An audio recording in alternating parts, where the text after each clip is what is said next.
Use this video in conjunction with your Proboil.2 user guide. Copies of the guide can be downloaded on our website. It's good practice to change the filter at the same time. If so, change the filter first. Press the power button to turn off your boiler. Drain all the hot water from your boiler by pulling down the 98-degree water tap handle and run it until cold, then turn it off.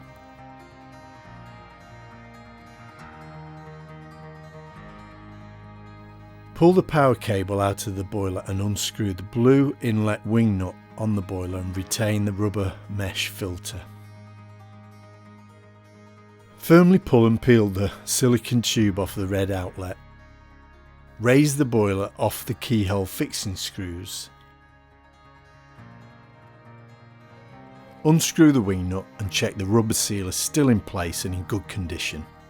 Lift out of the cabinet and empty the contents down the sink. You'll need to hold it at a slight angle to help it drain.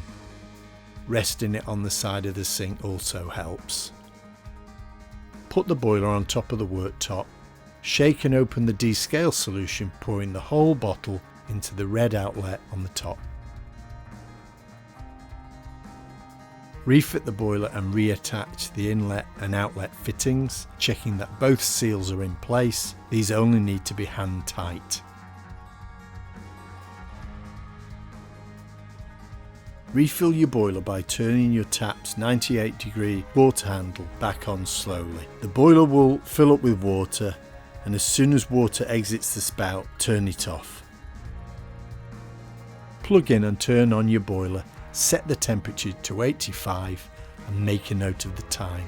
Wait for the boiler to reheat. Now unscrew the aerator at the end of the spout and soak in white vinegar and water for 5 minutes to dissolve any limescale. Use a small brush if required.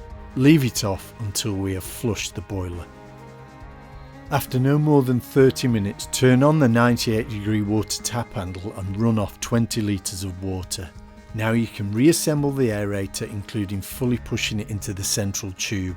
If the boiler is thought to be heavily scaled, repeat this process, including emptying the boiler again manually to remove more limescale, and also repeating the descaling process with a second treatment. If there is any residual taste from the descaler, run off more water until it subsides.